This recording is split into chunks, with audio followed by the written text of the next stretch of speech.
Okay, folks, well, this is my latest contraption here that I've named Woody Wood Wacker. And what Woody Wood Wacker does is he makes round objects out of square wooden blocks. As you can see here, I got some here on the workbench here that I've had in for just a few minutes. I've just taken them out so I can show you the breakdown on this. But what it does is spins them around inside of the machine, and half an hour, 45 minutes later, you end up with your wooden balls that look like this. And these haven't had the final sand on them yet or anything, but you can use them for beads or whatever. I have no idea what I'm really going to use them for. I just made the contraption here, and we'll see what transpires here from here. But anyway, this is actually my second attempt at this machine. I tried it first off by using just a fan motor, like a ceiling fan motor, and I built actually the whole unit, and very, very disappointing. Wasted 2 days of my time. Everything worked great except the motor. As soon as I threw the wood on top, it just bogged the motor right down, and wouldn't run at all. So total waste of time, so don't bother using the fan motors from your ceiling. So, stubborn me, I stuck to it, and I took a furnace fan motor, big old heavy motor, you know, the ones that run your furnace, and it's a quarter horsepower, runs at 1725 RPM. What I did here is I sealed it inside of its own area in there, so no dust could get into it, which is very, very important. You don't want any dust getting in the motor. I made some vents on the side, down here, down below, to allow the motor, of course, to breathe. The disc on the top of this thing, folks, I tried different grits, and I'll tell you what, I ended up now using a 24 grit sandpaper on it. And I'm telling you, it's like a sawmill when this thing runs. You're not waiting around for anything to happen with this thing, I promise you that. This here's a little door, and what this does is give you access into the machine itself. That way you can actually change your different grits there on the motor. Very, very easily. You can see also that on top of the motor I put a chuck. That makes it very, very easy then to pull your disc in and out, and I simply put the disc onto a mandrel. Now these discs, I actually cut them with my laser. They're about an 8-inch disc on there, but you could do these out of MDF or whatever and cut them on your saw, whatever. It's just because I have a laser. It's all covered up right now that I do it that way, but if you don't, MDF is fine.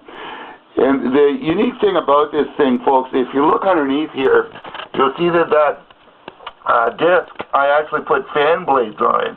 And the reason for that is what that does is, good cough, need another cigarette, it creates a downdraft, and it pulls all of the sawdust then down into this area here, and actually throws it down into that bin down in there. So there's no dust inside of the container. You don't have to stop, shut it down, wait for nothing. Just let it run, and once they're all completed, everything goes on there.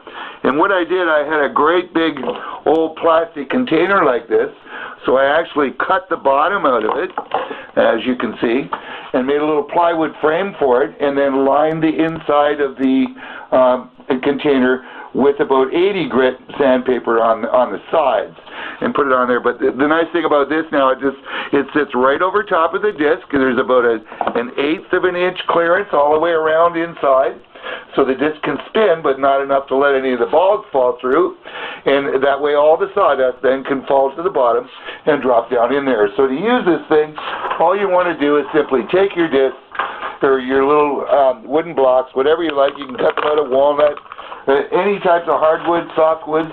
Now I'm telling you, softwoods, you want to check this thing in about 15 minutes because they're going to be round. It's very, very quick, unlike some of the others that I've heard people talk about using, like a drill in a little tin can. Well, this thing, is a workhorse. This thing, you don't have to wait 8-9 hours like they were talking on there. You just throw everything in there, simply just like that. You want to close your door up here, of course, to lock all the dust out. And that, I just made a little screw thing here that'll hold the door in, just like that.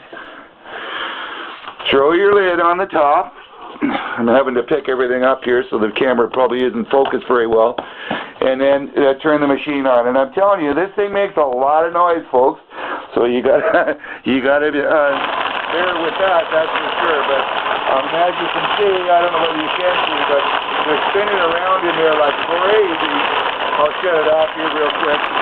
And because of the noise that this thing generates, what I actually did, I made a ring out of some towels to put around here to act as a muffler, and then took an empty 5-gallon pail that I can actually set on the top here, and that cuts down on the noise quite a bit.